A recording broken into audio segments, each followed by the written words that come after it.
नमस्कार, मैं राजेश भारद्वाज आप सभी का क्लैट प्रेप के ऑनलाइन प्लेटफॉर्म पर हार्दिक स्वागत करता हूं।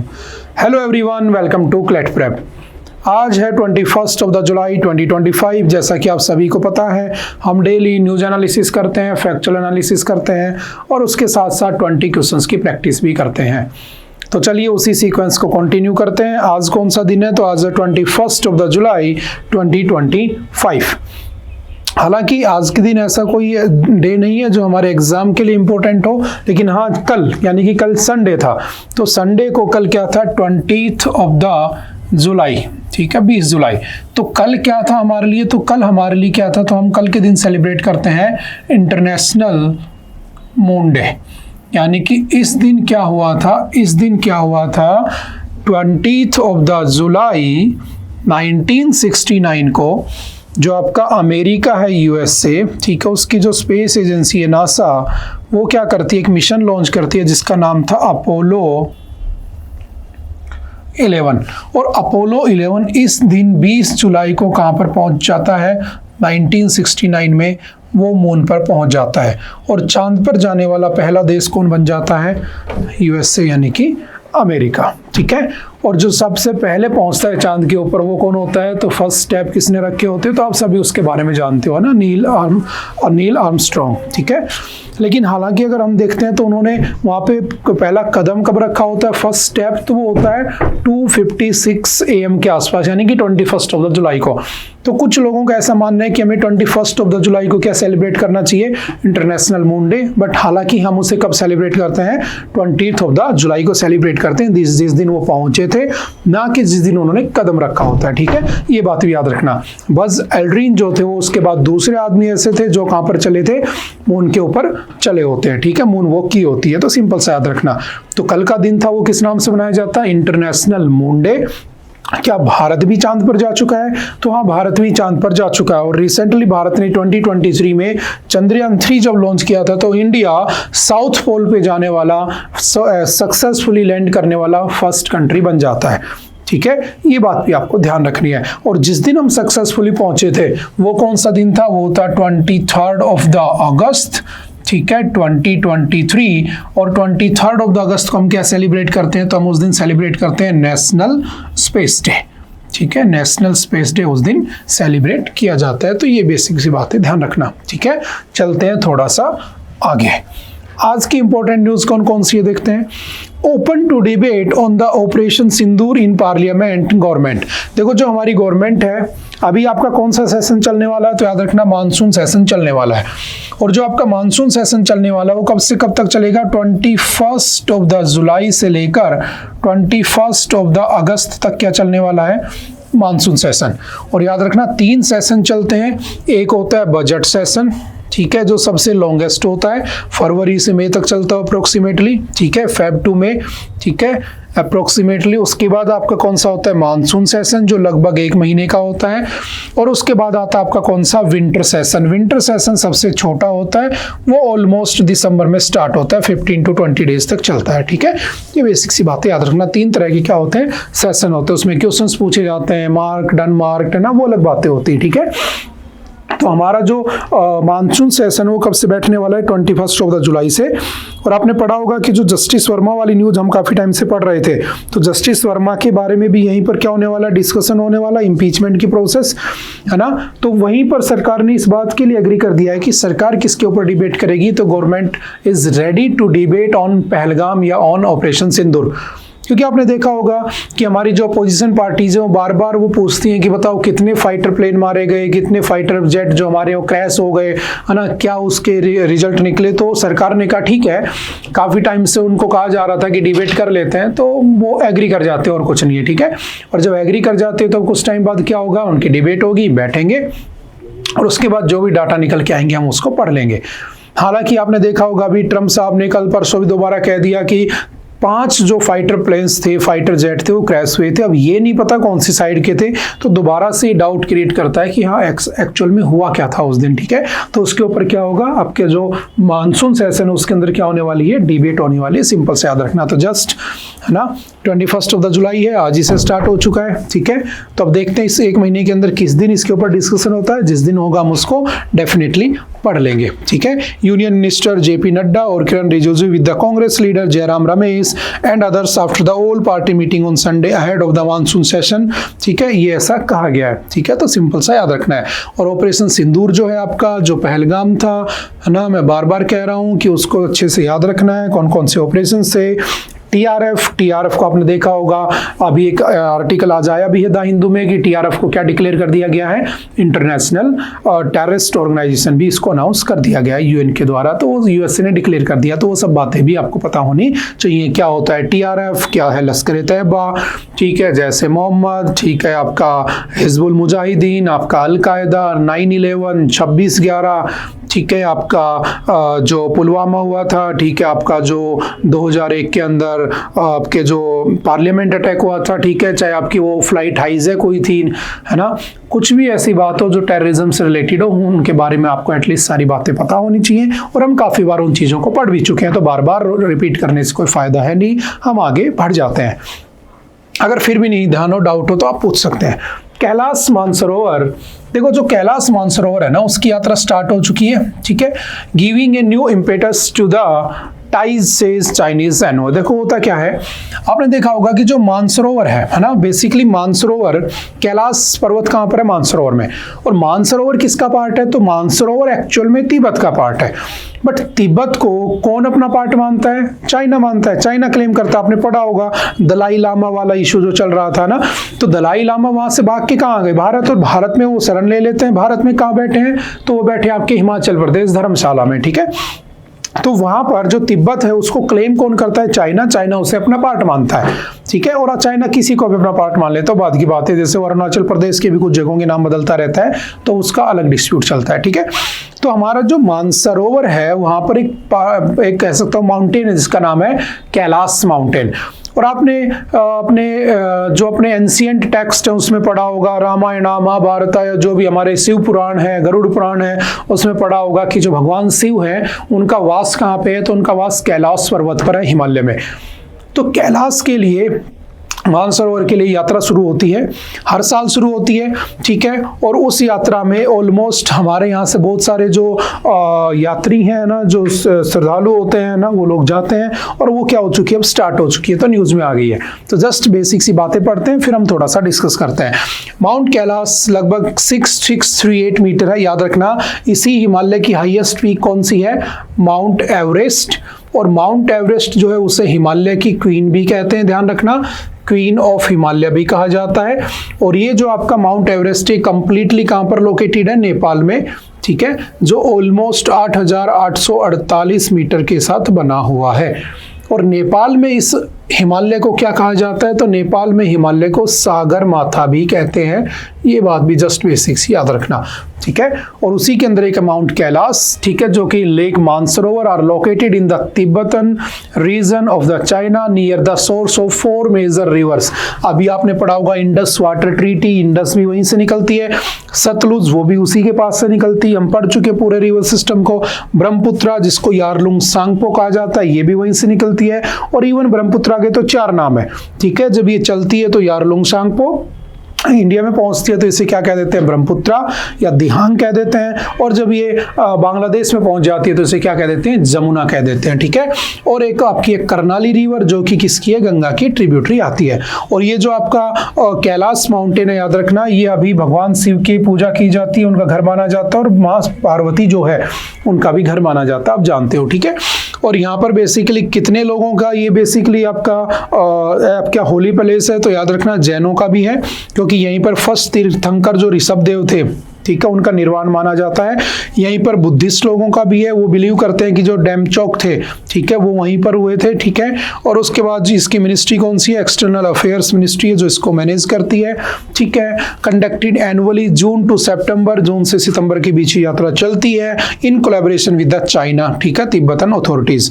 जाने के लिए आप 18 से 70 ईयर के बीच के होने चाहिए और आपका फिजिकली फिट होना और मेडिकली फिट होना बहुत ही जरूरी होता है, क्योंकि ऐसे एक्सट्रीम वेदर्स में जाना थोड़ा सा प्रॉब्लम कर सकता है। अब ये न्यूज क्या है तो समझना, चाइनीज एम्बेसडर जो है इंडिया के, वो कह रहे हैं China is willing to maintain communication with India through diplomatic and military channels and in the spirit of the equal consultation and the mutual security. Further refine the border area management and control rules so as to achieve sustainable peace and tranquility in the border areas। ठीक है, तो वही सब बातें ये कर रहा है। देखो बेसिकली होता क्या है, कई बार क्या होता है आपके एग्जाम में ऐसे ज्योग्राफिकली भी क्वेश्चन फ्रेम कर दिए जाते हैं, ठीक है, जो बहुत न्यूज में होते हैं, इसीलिए उसे जीके कहा जाता है, जनरल नॉलेज है ना, आपको सारे एस्पेक्ट पता होने चाहिए। तो जैसे मैंने कहा अभी हमने इंडस पढ़ा था, तो पहले इसको डिस्कस कर लेते तो आपको समझ में आएगा जल्दी, क्योंकि हम पढ़ चुके हैं। तो आपने पढ़ा होगा Indus river, Indus water treaty पढ़ी थी ना 1960 वाली। तो इंडस रिवर यहाँ से ओरिजिनेट हो रही है और यहाँ से होते होते कहाँ जा रही है, वो सीधी पाकिस्तान होते हुए कहाँ चली जाती है, अरेबियन सी में। यहीं पर इसके अंदर कौन मिलती है, झेलम, ठीक है, जो कि वेरीनाग झील से निकलती है जम्मू कश्मीर में। ठीक है, उसके बाद इसी पे तुमने पढ़ा होगा उसके बाद आपका झेलम के बाद कौन सा, चिनाब, चिनाब ब्रिज है ना, दुनिया का सबसे ऊंचा हाईएस्ट रेलवे आर्क ब्रिज बना हुआ है 359 मीटर का। ठीक है, देन रावी, देन ब्यास, ब्यास आपकी किस में मिल जाती है, सतलुज में, ये पंजाब में मिल जाती है, और ये आगे होते हुए पाकिस्तान होते हुए कहाँ चली जाती है, अरेबियन सी में। तो यहाँ से क्या निकलती है, इंडस, जो कि चाइना दिखाया गया, बेसिकली ये तिब्बत है। अब अगर यहाँ आ जाता हूँ तो जो आपका तिब्बतन प्लेटू है, ठीक है, तिब्बतन प्लेटू। अच्छा प्लेटू क्या होता है, कई बच्चों को तो ये नहीं पता होगा कि प्लेटू को कैसे आइडेंटिफाई करते हैं। तो सिंपल याद रखना, अगर मैं कहूँ कोई ऐसे स्ट्रक्चर है जिसकी एक हाइट है और एक पीक भी है, उसे हम क्या कहते हैं, माउंटेन कह देते हैं, पर्वत कह देते हैं। लेकिन मैं कह रहा हूँ कि कोई माउंटेन या कोई स्ट्रक्चर है, उसकी जस्ट हाइट है, पीक उसकी गायब हो चुकी है, चोटी काटने वाले उसकी चोटी ले गए, ऐसा मान लो चोटी गायब है, तो हम उसे प्लेटू कह देते हैं। ठीक है, इसकी हाइट कितनी भी हो सकती है, यहाँ पर बादल बने, पानी गिरा, और यहाँ पर मान लो सेडिमेंटेशन से खड्डा बन गया, तो यहाँ पर पानी भी भर सकता है और वहाँ पर एक लेक भी बन सकती है। तो मुझे बताओ भारत की एकमात्र क्रेटर लेक कौन सी है, देखते हैं कौन बताता है ना। अगर आपने डैम्स वगैरह पढ़े होंगे तो वहाँ पढ़ाया हुआ है आपको, ठीक है, समझ गए। तो इसको हम प्लेटू कह देते हैं, ठीक है। और अगर मैं कहता हूं कि ना किसी की हाइट है, ठीक है, ना किसी की पीक है, तो उसे क्या कह देते हैं, प्लेन एरिया कह देते हैं। ठीक है, ये जस्ट डेफिनेशंस होती है। 1000 मीटर से ऊपर होता है तो उसे पहाड़ कह देते हैं, माउंटेन। 1000 मीटर से नीचे होता है तो उसे पहाड़ी कह देते हैं। 500 to 1000 मीटर तक उसे हिल्स कह देते हैं। ठीक है, तो यहाँ से देखो, यहाँ से जाती है यारलुंग सांगपो, ठीक है, और जो यारलुंग सांगपो जा रही है, समझना, सॉरी, यहाँ से यारलुंग सांगपो, इधर चली गई इंडस, यही इसके बाद से निकल के आ गई सतलुज, और यहाँ से निकल के आती है यारलुंग सांगपो, जो ब्रह्मपुत्रा बन के कहाँ चली जाती है, बांग्लादेश, और बांग्लादेश में जमुना बन के कहाँ चली जाती है, आपकी बे ऑफ बंगाल में गिर जाती है। ठीक है, तो ये भी थोड़ी सी बातें याद रखनी है आपको, समझ गए। थोड़ा सा रिवर सिस्टम ध्यान रखना होता है। और यहीं पर आपकी करनाली रिवर है जो कि इसमें आकर मिल जाती है। तो ये जो रीजन है ना, इसे कहा जाता है मानसरोवर। ठीक है, मानसरोवर। और मानसरोवर लेक से कितनी नदियां निकलती हैं, तो लेक से 2 निकलती हैं, इंडस और यारलुंग सांगपो। लेकिन मानसरोवर से 4 निकलती हैं, सतलुज भी आती है इधर से और करनाली भी आती है। और अगर पूछे ग्लेशियर कौन सा है यहाँ पर, तो याद रखना जो आपका ब्रह्मपुत्रा है वो कौन से ग्लेशियर से निकलती है, Chema Jung Dong glacier. Chema युंगडोंग glacier से आपकी कौन सी निकलती है, ब्रह्मपुत्रा निकलती है। गंगा गंगोत्री ग्लेशियर से, यमुना यमुनोत्री ग्लेशियर से। तो ये बेसिक सी बातें भी याद रखना। चाइना कह रहा है कि हम भारत के साथ हेल्प करेंगे, भारत की हेल्प करेंगे। वो अलग बात है कि वो ब्रह्मपुत्रा के ऊपर आपने देखा होगा एक मैसिव डैम क्रिएट कर रहा है ना, जिससे ब्रह्मपुत्रा का पानी रुक जाएगा। अगर उसने ब्रह्मपुत्रा का पानी रोक लिया तो हमारा जो आसाम है, हमारा जो पूरा का पूरा नॉर्थ ईस्ट है ना, मेन आपका अरुणाचल प्रदेश और आसाम किस पे डिपेंड रहता है, ब्रह्मपुत्रा पे डिपेंड रहता है। और वो ब्रह्मपुत्रा के ऊपर एक दुनिया का सबसे बड़ा डैम बना रहा है, कंस्ट्रक्ट कर रहा है। अगर उसने उसने कर लिया तो पानी रुकेगा तो कहीं ना कहीं हमारे ऊपर भी उसका इफेक्ट देखने को मिलेगा। ठीक है, तो एक तरफ वो कह रहा है कि आओ यात्रा करो, दूसरी तरफ वो ये भी करता है, एक तरफ कहता है कि हमारे साथ कोई डिस्प्यूट नहीं है ना, दूसरी तरफ वो हमारे लिए लोगों को मारता भी रहता है। ठीक है, तो वो सब चलता रहता है। देखो दो तरीके यहाँ तक जाने के, एक आपका लिपुलेख पास, ठीक है, उत्तराखंड में, वहां से जा सकते हो। ठीक है, एक है आपका नाथुला पास जो कि सिक्किम में है। याद रखना, पासिस वो होते हैं जो पहाड़ों के बीच में रास्ते बने होते हैं जो प्लेन एरियाज को कनेक्ट करते हैं, उसे पासिस कह देते हैं। जैसे ये पहाड़, वो पहाड़, बीच में गेट बना, मैं यहाँ से उधर चला गया, उधर से इधर आ गया, तो ये पास हो गया। ठीक है, इसे पासिस भी कह देते हैं। तो जो लिपुलेख पास है उत्तराखंड में, उससे भी जा सकते हो, और दूसरा नाथुला पास से भी जा सकते हो। ठीक है, और अभी सावन का महीना है तो आपको ये बेसिक सी बातें पता होनी चाहिए। ठीक है, और ऑलमोस्ट परसों क्या है, शिवरात्रि भी है। ठीक है, चलते हैं नेक्स्ट। Tigris burning bright. देखो बहुत अच्छा आर्टिकल है, समझना क्या हो रहा है। At least 25 people in the Maharashtra Chandrapur forest circle have been killed in the instances of human wild life conflict. तो पहला मुझे पता होना चाहिए what is human wild life conflict, होता क्या है। Attacks especially by the tigress, ठीक है, so far this year the key to mitigating such incidents lies in the relationship between the people, tigers and the government। देखो लगभग इस साल में 25 लोगों को ये जो आपके टाइगर वो मार चुके हैं, और अगर हमें इनसे बचना है तो कह रहा है कि उसके लिए किस किस को आपस में मिलकर रहना होगा, सरकार को, ठीक है, लोगों को और टाइगर को। टाइगर से तो मिलकर आप रह नहीं सकते हो। प्रॉब्लम क्या है समझना, देखो हमारे यहाँ पर देखो एक होता है टाइगर रिजर्व, ठीक है, टाइगर रिजर्व, और एक होता है आपका नेशनल पार्क। जो नेशनल पार्क होता है ना, वहां पर हम याद रखना एनिमल्स को प्लस उसके साथ वाइल्ड एनिमल्स है ना, और उसके साथ साथ प्लांट्स को प्रिजर्व करते हैं, बचाते हैं। किसकी हंटिंग से, किसकी पोचिंग से, तो इंसानों की हंटिंग से, कि भाई इंसान नामक जानवर इन दूसरे जानवरों को ना खा जाए, क्योंकि तुम भली बात ही जानते हो कि सबसे खतरनाक जानवर कौन है, वो तो आप जानते ही हो। तो इनको बचाने के लिए नेशनल पार्क बनाए सरकार ने। कितने नेशनल पार्क बनाए सरकार ने, तो ऑलमोस्ट 107 हो चुके हैं। जो लास्ट बना है वो कौन सा है, सिमलीपाल नेशनल पार्क। और सिमलीपाल नेशनल पार्क कहाँ पर बना हुआ है, तो ये आपका बन गया कहाँ पर, उड़ीसा में। ठीक है, लेटेस्ट 107। पहला कौन सा था, जिम कॉर्बेट था, उत्तराखंड में बना था 1936 में, ये 2025 में है। ऐसे ही होता है टाइगर रिजर्व। टाइगर रिजर्व आया था वाइल्ड लाइफ प्रोटेक्शन एक्ट 1972 से, और उसके बाद 1973 में टाइगर रिजर्व बनाए गए ताकि हमें टाइगर्स को बचाना था, प्रिजर्व करना था। जब इन्हें बचाना था तो इनको बचाते बचाते 2023 के अंदर कितने साल हो गए, 50 साल हो गए।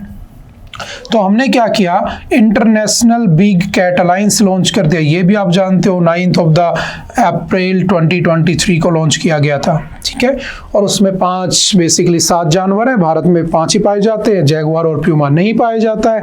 ब्लैक पैंथर उसमें एक्सक्लूडेड होता है, क्योंकि ब्लैक पैंथर नाम का कोई जानवर नहीं होता है ड्यू टू मेलानिज्म। जो लेपर्ड्स होते हैं उन्हीं को हम क्या कह देते हैं, ब्लैक पैंथर कह देते हैं। ये बातें आप बेसिकली जानते हो। अब आ जाते हैं इस न्यूज के ऊपर कि कहने की क्या कोशिश कर रहा है, इसकी थीम क्या है, हमें इसके बारे में क्या पता होना चाहिए। तो बेसिकली होता क्या है कि एक नाम यहाँ पर लिखा हुआ है, मैन एनिमल कॉन्फ्लिक्ट। तो क्या होता है मैन एनिमल कॉन्फ्लिक्ट की, मान लो आप लोग किसी ऐसी जगह पर रहते हो जहां पर कोई भी टाइगर या कोई भी शेर, हाथी, कोई भी जानवर रहता है। ठीक है, अब सोचो आप अपने घर से जा रहे थे और सामने से अचानक से हाथी आ गया। तो 2 सिचुएशन हो सकती हैं, या तो आप उसे मार दो या वो आपको मार दे।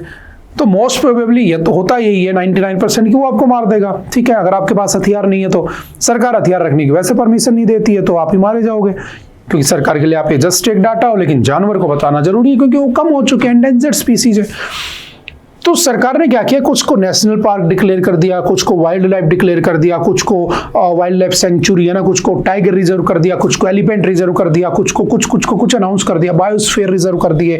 ठीक है, बायोडाइवर्सिटी हेरिटेज साइट अनाउंस कर दिया। ऐसे सरकार ने अलग अलग क्राइटेरिया बना दिए जो हम बेसिकली एनवायरमेंट की क्लास में पढ़ते हैं। ठीक है, आई होप कि आप सबको आते भी होंगे। ठीक है, बना दिए। अब मान लो उस टाइगर रिजर्व में, उस नेशनल पार्क में कुछ ट्राइब्स भी रहती हैं, कुछ गांव भी पड़ते हैं।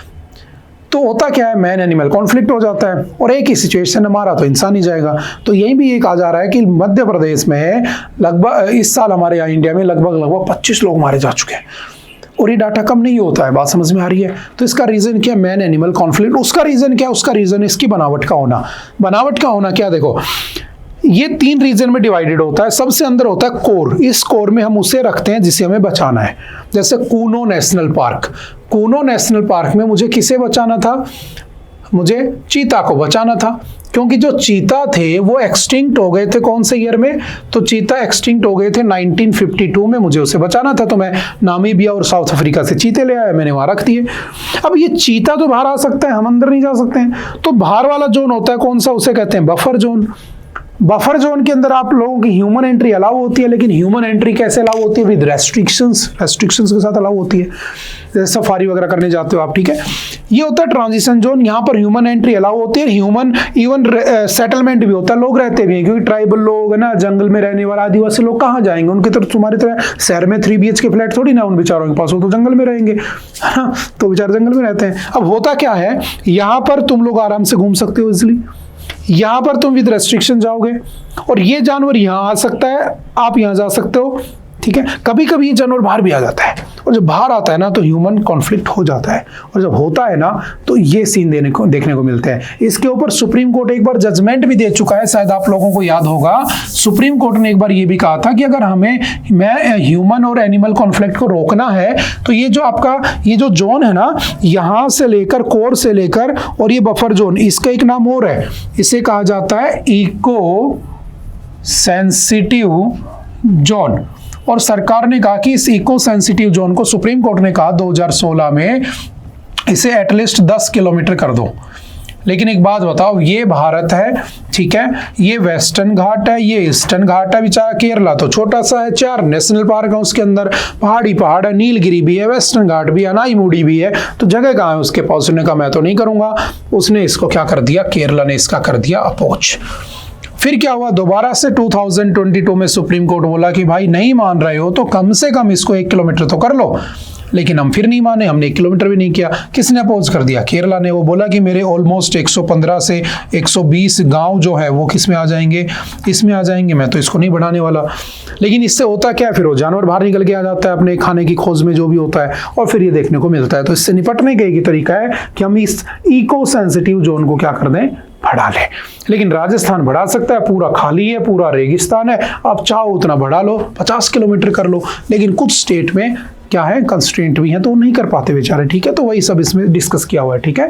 चलते हैं थोड़ा सा आगे। अब टाइगर रिजर्व की बात हो रही है, तो टोटल कितने टाइगर रिजर्व है मेरे पास? तो याद रखना 58, 58 है। और जो लास्ट बना है वो मुझे याद रखना होता है, क्योंकि रैंडमली नहीं पूछेगा कि 51 पे कौन था, 50 पे कौन था। तो कौन सा बना याद रखना? जो आपका माधव नेशनल पार्क है, माधव नेशनल पार्क को डिक्लेयर कर दिया गया क्या? Tiger reserve. और कौन से नंबर का? 58 2025 में, ये भी ध्यान रखना।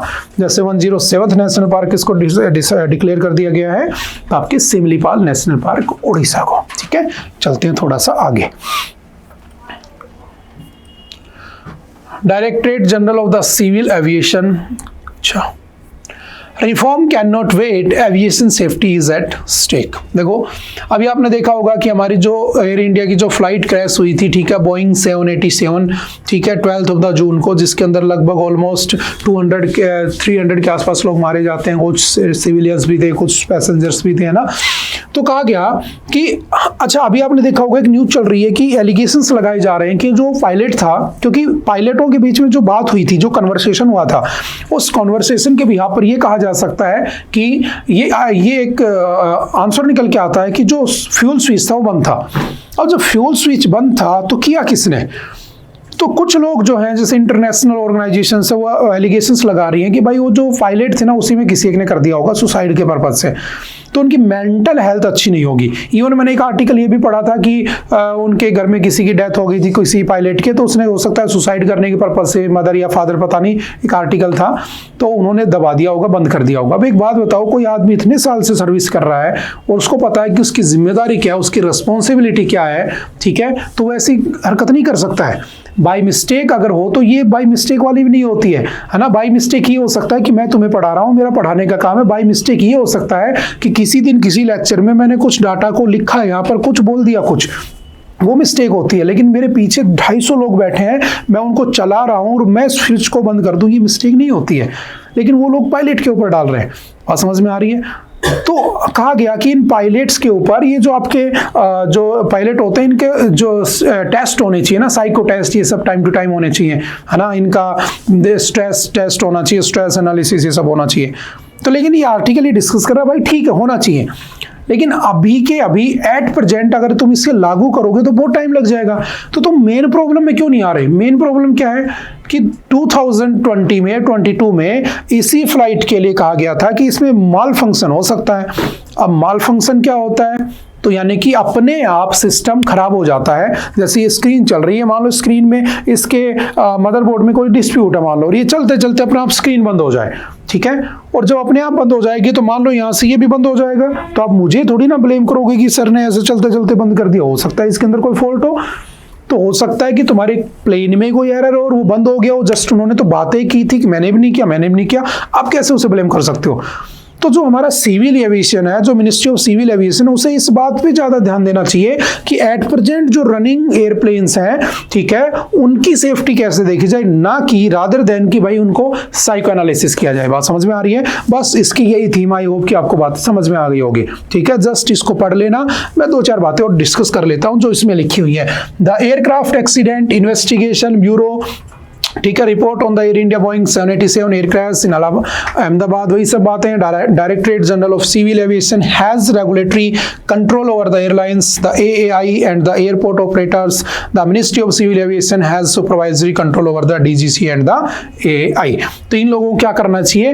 रादर देन ये करके क्या करना चाहिए? इनको सेफ्टी के ऊपर ध्यान देना चाहिए। वही सब बातें लिखी हुई हैं, ठीक है, जैसे पहले क्रैश हुए थे उनके बारे में भी इन्होंने लिखा हुआ है, तो आप जस्ट रीड कर सकते हो। Directorate general of civil aviation कौन होता है? India apex civil aviation regulatory body responsible for overseeing air safety, licensing and compliance with international standards. It was established originally in 1978, ठीक है, मिनिस्ट्री ऑफ सिविल एविएशन, और बाद में इसको statutory body बना दिया गया था एयरक्राफ्ट अमेंडमेंट एक्ट 2020 के अंडर में। ये जस्ट बेसिक सी बातें याद रखनी, समझ गए? चलते हैं थोड़ा सा आगे, ठीक है। अभी इसके ऊपर और भी बातें निकल के आएंगी ना, काफी दिन रहने वाला है न्यूज में, तो उसके छोटे छोटे पॉइंट भी याद रखने हमें, ठीक है। देखते हैं next. India can reframe the artificial intelligence debate.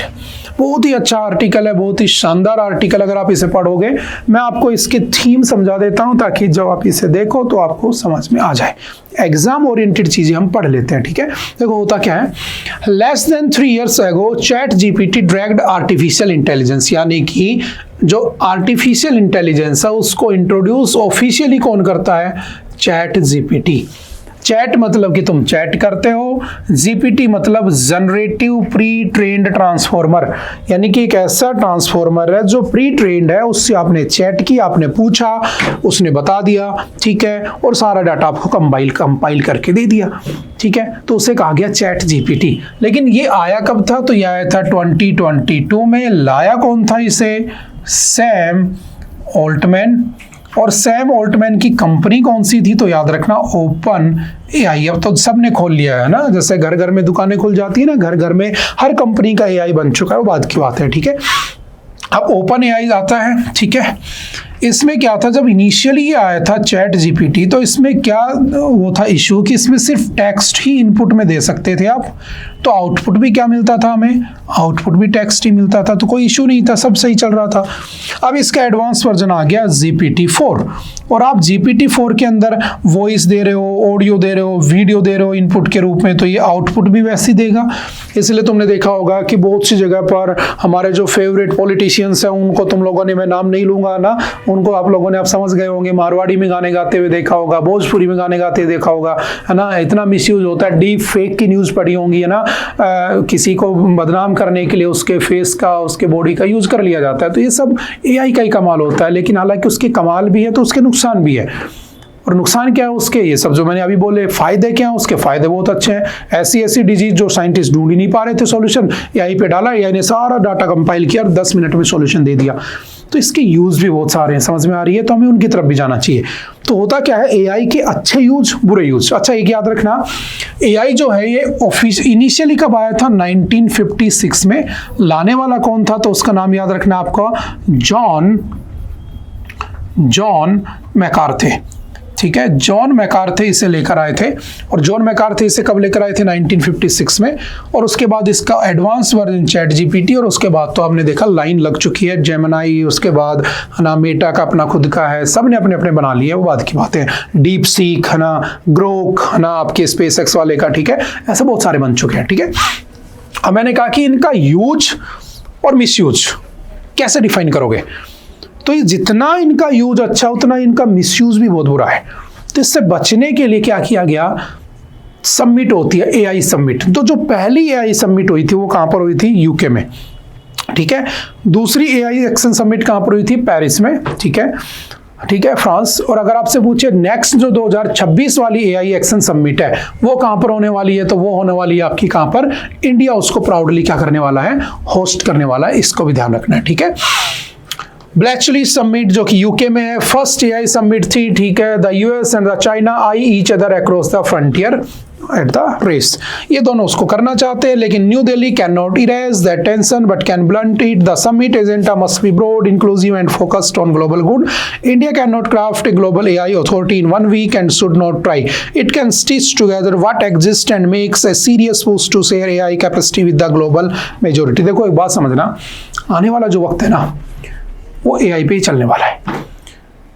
तो एक ऐसे देश जो एआई का यूज ही नहीं जानते हैं, पता ही नहीं है क्या चीज़ है ना, वो इतना डेवलप नहीं हुए हैं, और एक ऐसे देश जो डेवलप्ड हो चुके हैं, जैसे आपके एआई के मामले में बात की जाए तो चाइना, इटली, जापान, अमेरिका, है ना।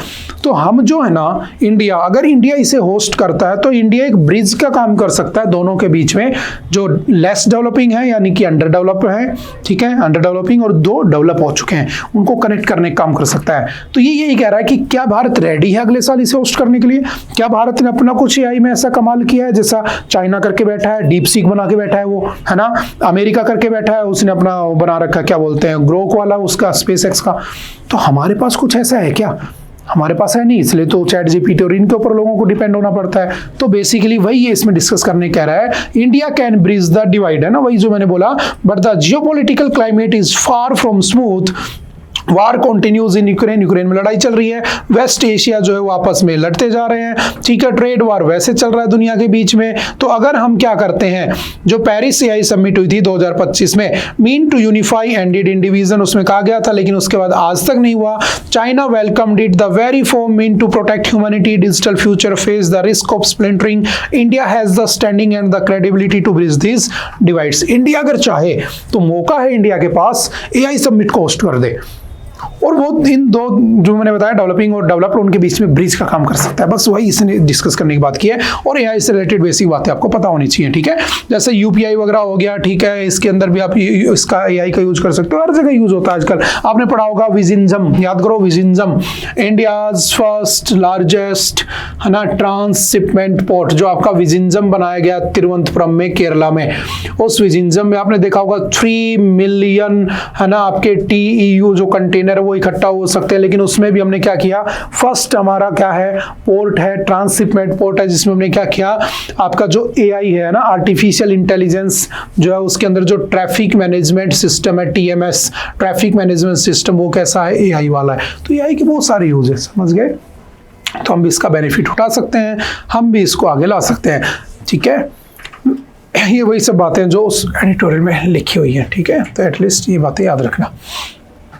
नेक्स्ट है a long list, the designation of the TRF as a terror group should put more pressure on Pakistan. देखो पाकिस्तान और जो आपका अमेरिका है उसका बेसिकली दो चेहरे हैं। अब आप कौन सा चेहरा देखना चाहोगे वो डिपेंड करता है। एक तरफ अमेरिका कहता है, आसिम मुनीर को बुलाता है, लंच करवाता है। दूसरी तरफ अमेरिका बार बार क्लेम करता है कि मैंने लड़ाई रुकवाई, मैंने लड़ाई रुकवाई। कल ही परसों उसने कह दिया कि 5 जेट्स वर क्रैश्ड, कौन सी साइड के थे पता नहीं है, ठीक है। तो एक तरफ वो ऐसा चेहरा लेके बैठा है, दूसरी तरफ अभी क्या हुआ, जो TRF है उसको क्या अनाउंस कर दिया गया, आपका foreign terrorist organization FTO announce कर दिया गया, ठीक है। यानी कि उसे एक टेररिस्ट ऑर्गेनाइजेशन अनाउंस कर दिया। क्या है TRF? द रेजिस्टेंस फ्रंट, जो आपका द रेजिस्टेंस फ्रंट है कब बना होता है 2019 में। ठीक है, बेसिक सी बातें कर लेते हैं पहले। टीआरएफ कब बना था 2019 में। किसका प्रॉक्सी ग्रुप है, तो ये एक प्रॉक्सी ग्रुप है किसका, लश्कर-ए-तैयबा, जिसको पाकिस्तान कहता है। मैं ब्लॉक कर चुका हूं, पहले सस्पेंड कर चुका हूं। लश्कर-ए-तैयबा कब बना था 1999 में। बनाने वाला कौन था, तो आपका हाफिज सईद इसको बनाने वाला होता है। ठीक है, एक ऐसा ही दूसरा होता है कौन सा, जैश-ए-मोहम्मद। जैश-ए-मोहम्मद कब बना होता है 2000 में। बनाने वाला कौन था, तो याद रखना मौलाना मसूद अजहर। ठीक है, मौलाना मसूद अजहर उसे बनाने वाले थे। और ये जो होता है इसका जो हेडक्वार्टर कहाँ पे, भावलपुर में, जहाँ हमने ऑपरेशन सिंदूर किया था। तो ये सब बातें आपने पढ़ी हुई भी पहले, जस्ट रिवीजन के लिए हम लिख रहे हैं। ठीक है, और इसका जैश-ए-मोहम्मद का प्रॉक्सी ग्रुप कौन सा है, तो कश्मीर टाइगर्स। कश्मीर टाइगर्स इसका प्रॉक्सी ग्रुप है भारत में, जो कब बना होता है 2020 में बना होता है। और ये लोग क्या करते हैं, जैसे हिजबुल मुजाहिदीन था उसी से बने आपके जैश-ए-मोहम्मद और आपके लश्कर-ए-तैयबा से, तो इनको टेररिस्ट अनाउंस कर रखा है। लेकिन टीआरएफ को नहीं था, तो टीआरएफ को अब कर दिया जाएगा, ऐसा यूएनएससी ने कहा। और यूएनएससी क्या है, तो यूनाइटेड नेशन सिक्योरिटी काउंसिल। और जो यूनाइटेड नेशन सिक्योरिटी काउंसिल है, बेसिकली पहलगाम आप पढ़ चुके हो, तो मैं थोड़ा सा स्किप कर जाता हूँ। ठीक है, जो आपका यूनाइटेड नेशन सिक्योरिटी काउंसिल है, बेसिकली ये किसका पार्ट है, तो यूएन का पार्ट है, यूनाइटेड नेशन का पार्ट है। यूएनएससी में टोटल कितने मेंबर होते हैं, तो इसमें टोटल 15 मेंबर होते हैं। 5 मेंबर कैसे होते हैं, परमानेंट होते हैं। 10 मेंबर कैसे होते हैं, नॉन परमानेंट होते हैं। यानी कि ये नॉन परमानेंट वाले होते हैं, इनका टेन्योर कितना होता है, तो इनका टेन्योर होता है 2 साल के लिए।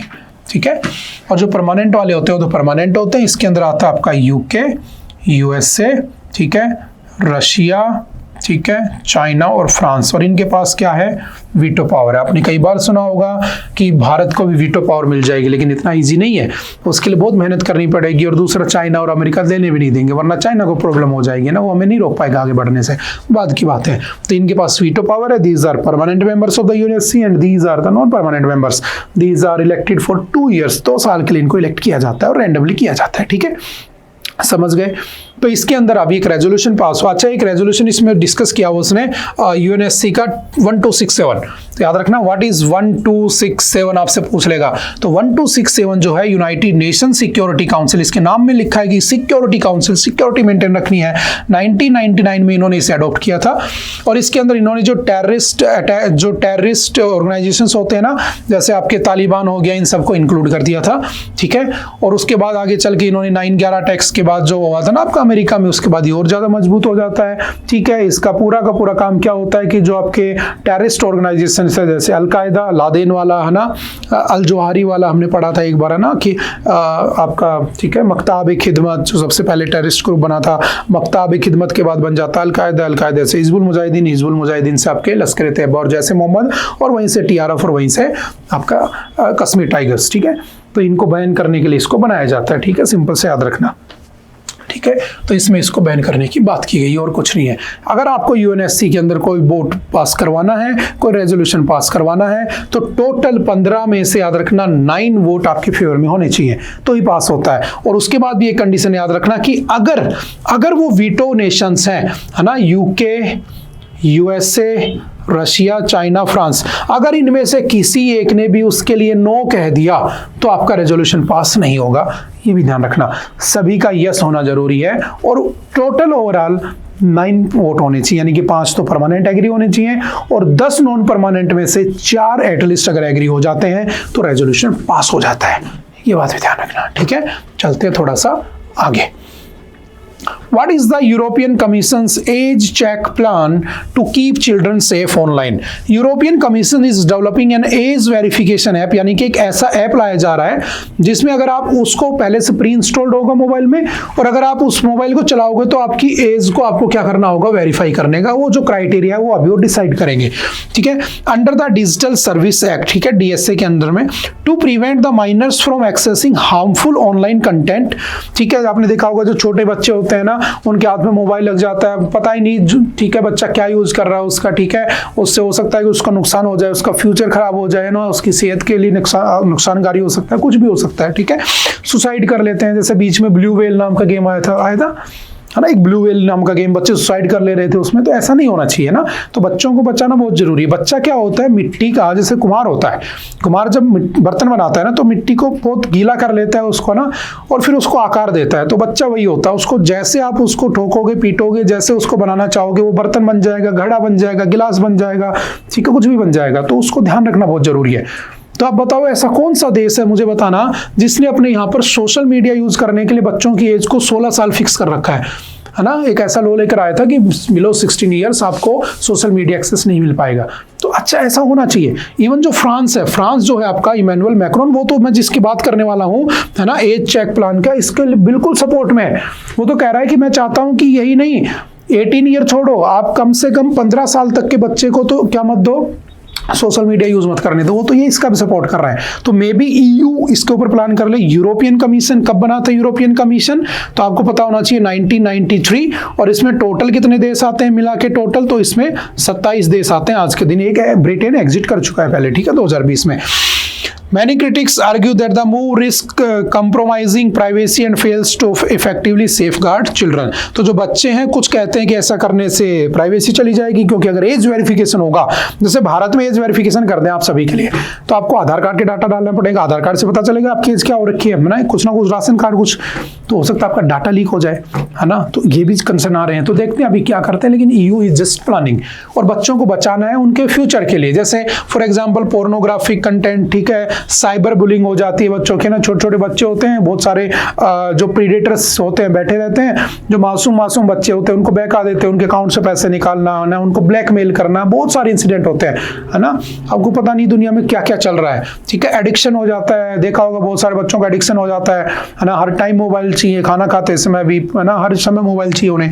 एक्सप्लॉयटेशन, उनका ऑनलाइन एक्सप्लॉयटेशन भी हो सकता है, और वही जो साइबर बुलिंग है वो फिजिकल एक्सप्लॉयटेशन में कब कन्वर्ट हो जाती है पता ही नहीं चलता है। तो इन सब चीजों से बचाने के लिए क्या किया जा रहा है, लॉ लाया जा रहा है। कौन लाने की कोशिश कर रहा है, यूरोपियन यूनियन लाने की कोशिश कर रहा है। यूरोपियन यूनियन क्या होता है आप भली बात ही जानते हो। To protect minors from the accessing harmful और the inappropriate content online, specially on the adult website likes, ठीक है। Make platforms child friendly by adjusting user interface based on the age, ठीक है। एक न्यू एज वेरिफिकेशन ऐप लाया जा रहा है, 2026 तक वो ले आएंगे।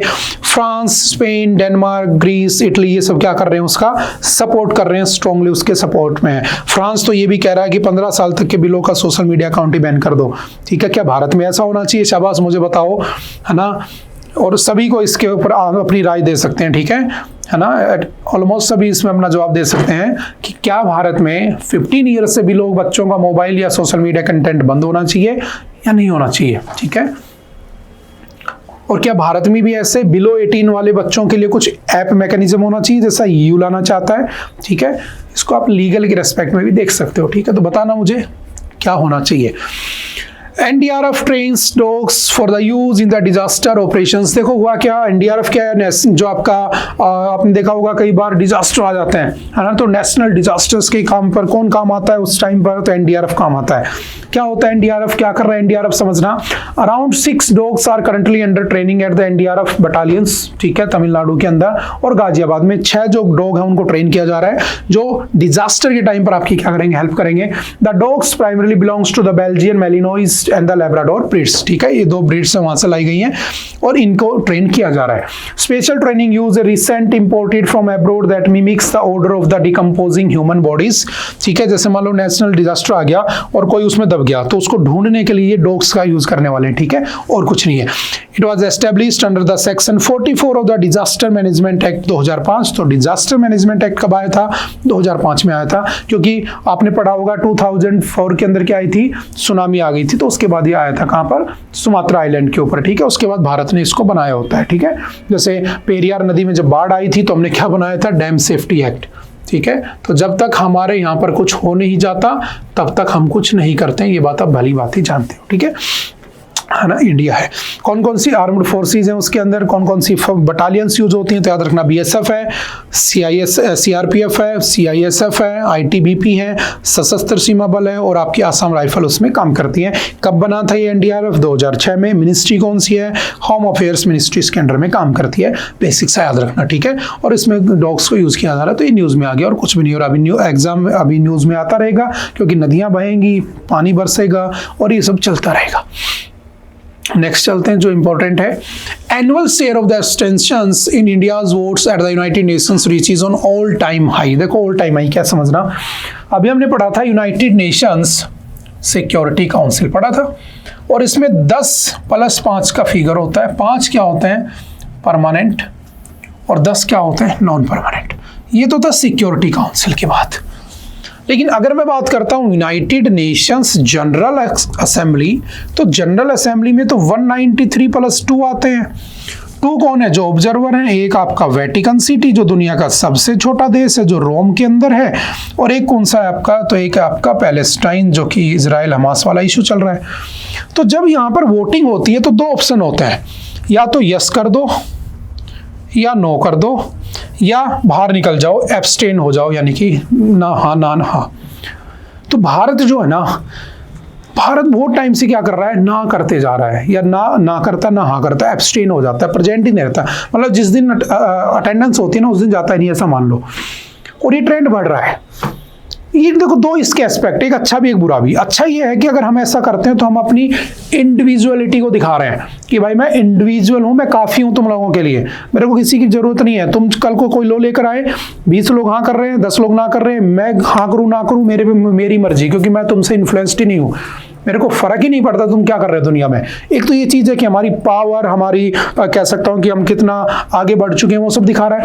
दूसरी तरफ ये भी है कि मान लो आज चाइना कुछ लेकर आया, मैंने एब्सटेन कर लिया, कल को मैं कुछ लाऊंगा, चाइना नहीं करेगा, तो वो देश जो सोच रहे थे इंडिया हेल्प करेगा, यस करेगा, वो नाराज हो जाएंगे। वो देश जो सोच रहे थे इंडिया ना करेगा, वो भी नाराज हो जाएंगे। तो हुआ क्या ऐसे करने से इंडिया जो है बीच में एक ऐसी सिचुएशन में है कि वो इधर भी जा सकता है, इधर भी जा सकता है। बात समझ में आ रही है? तो बस वही इसने डिस्कस किया हुआ है और ये ट्रेंड इतना बढ़ चुका है, ये जो पूरा एनालिसिस हुआ है, ठीक है, इस एनालिसिस की 2, अच्छा इंडिया ऐसा कह सकता हूँ न्यूट्रल पॉलिसी अपना रहा है, मैं न्यूट्रल हूँ, मुझे फर्क ही नहीं पड़ता तुम हाँ करो चाहे ना करो। लेकिन कल को अगर हमें हाँ ना करवाना पड़ा, यही तो दिक्कत है कि पाकिस्तान को क्या बना दिया गया? एंटी टेरर ग्रुप का हेड बना दिया गया, क्योंकि किसी ने ना हाँ कहा, ना किसी ने ना कहा, कोई सपोर्ट में नहीं आ रहा था, वरना तो डिक्लेयर नहीं होता ना।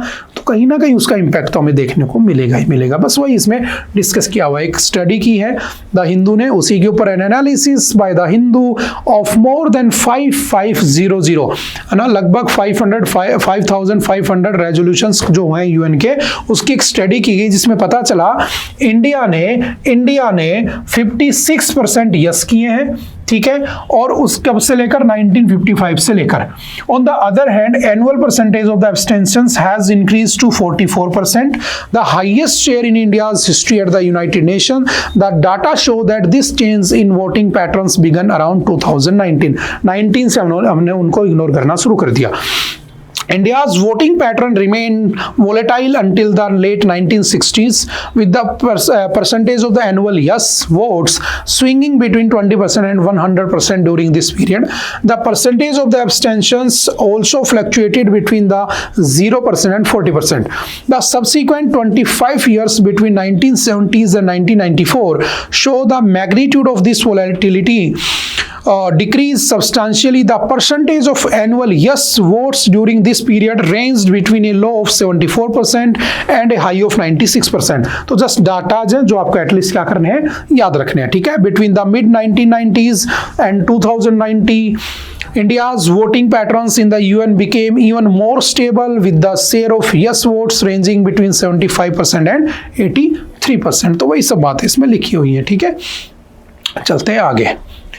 Moon Day, remembering the leap. What is Moon Day? समझना, हमने स्टार्टिंग में पढ़ा था कि जो कल का जो दिन था वो क्या था? इंटरनेशनल मून डे मनाया जाता है, क्योंकि उस दिन क्या हुआ था, नासा ने एक मिशन लॉन्च किया था जिसका नाम था अपोलो 11, और अपोलो 11 20 जुलाई को वहां पहुंच जाता है।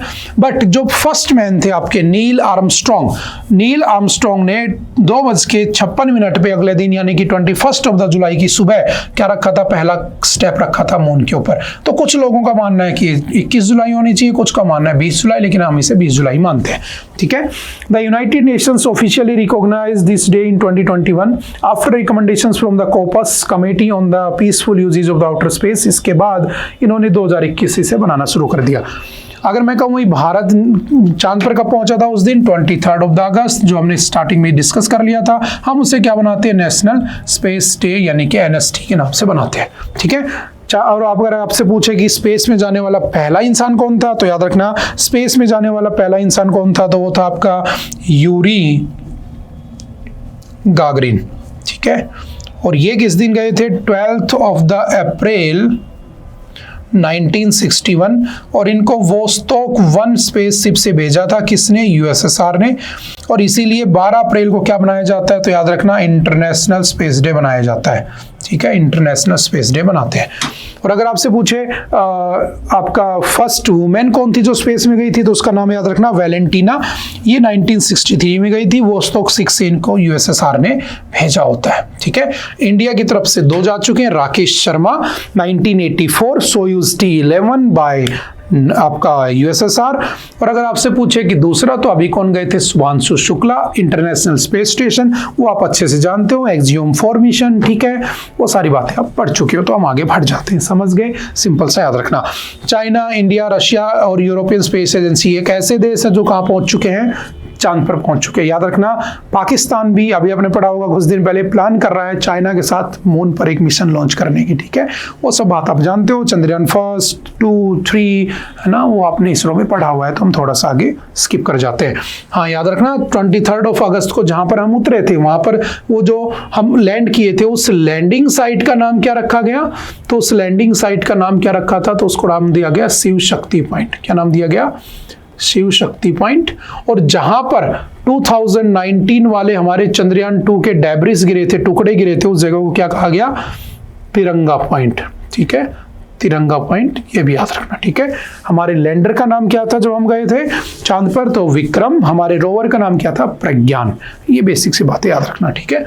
चलते हैं थोड़ा सा आगे। ओके, आई थिंक आज के लिए इतना ही था। आई होप कि आपको बातें समझ में आई होंगी।